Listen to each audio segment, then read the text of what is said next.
la conferencia como tal.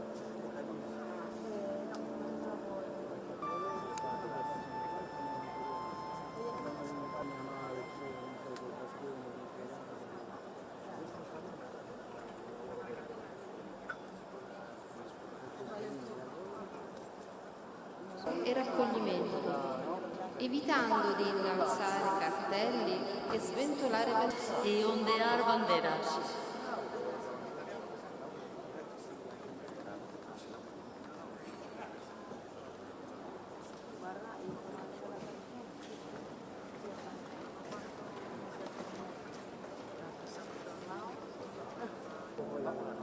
No he visto que era la conferencia.